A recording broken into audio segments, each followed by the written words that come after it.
And if you watched the show earlier this week, and a lot of people had thoughts on this, we ran a story about how school board meetings across the country are getting heated and aggressive and sometimes even violent. School board meetings. Now, for the record, school board members are meant to be nonpartisan, and they're not paid for these jobs. In fact, in the past, their elections have had low voter turnouts, while their meetings are usually, and don't take this the wrong way, a little sleepy, a little boring. But all that has changed in the last few months. It's gotten so bad that across the country, the National School Boards Association called certain outbursts at school board meetings domestic terrorism. Their words. They later apologized and kind of walked that back. But just last night, sort of to the surprise of no one, if you were following the news leading up to this is what happened at a Portland Public School Board meeting held to discuss mandating vaccines for students. You're cowards! You are cowards! I will not sit down. I won't comply. You guys are cowards! See, super boring, super calm. A group of people showed up to protest at last night's meeting and in a crowded indoor setting decided to whip off their masks.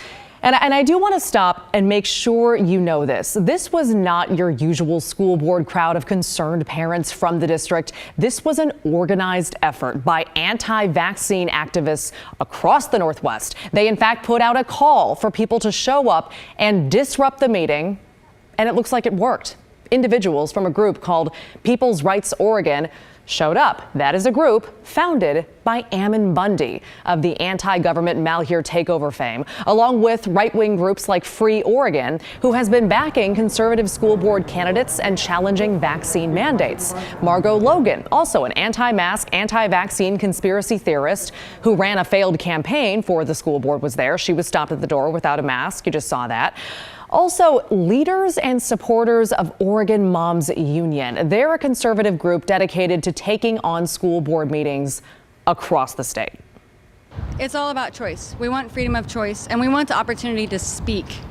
So they allowed 25 minutes for comment. That means about 3 minutes each, and it was filled immediately, and you're not actually getting a good variety of voices. So there's a lot of parents that reached out to me and my organization saying, hey, we want to be able to say something. We want to get our voices heard too. What do we do?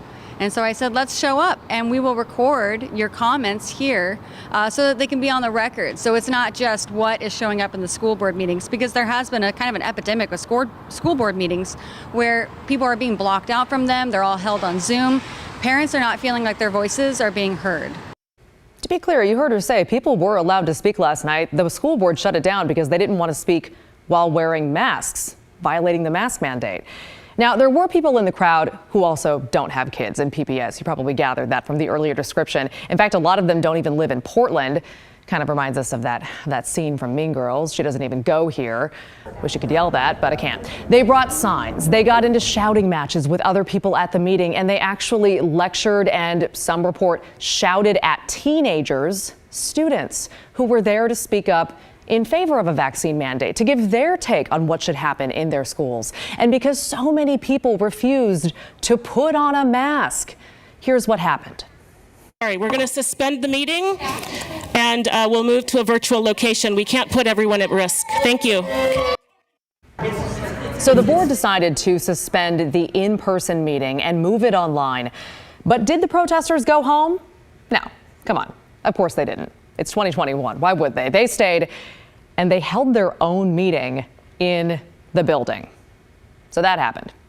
PPS responded to it today saying, quote, "We are deeply disappointed that some attendees blatantly disregarded the statewide face covering requirement. While we welcome a diversity of perspectives to be expressed in a public setting, Chair DePass made the right call in moving the discussion to a virtual setting, given the unwillingness of certain members of the audience to observe required public health requirements." PPS also said that someone on their staff faced racist hate speech during the chaos, and they're also addressing that. So now let's talk a little bit more about the actual meeting, which I'll point out what went on past 10 o'clock last night. The board actually talked about a potential vaccine mandate for students, and PPS is the largest district in the state of Oregon. So if they pass one, it'll have big implications for other districts. Herman Green is a new member of the school board this year. And he says he is against a vaccine mandate because he says he's heard from families of color who just are not comfortable with it. I guess I'm at odds with this because I'm not comfortable telling anyone that they have to. You have to get your kids vaccinated if you want them to be educated by us, especially when we're talking about the younger kids, the 12-year-olds. I'm hearing from a wide variety, Black, white, Latino. I'm hearing from a wide variety of families, and all of them are saying the same things, or at least in my social network, that they're not comfortable being forced to put this vaccine, into their kids. Now, one other board member, Gary Hollins, said he was against a vaccine mandate, but most of the board said they are for it, saying other vaccines are already required in schools. The board also heard from students who say they want a vaccine mandate to keep themselves safe while they're at school. The board is scheduled to vote on a mandate on November 16th.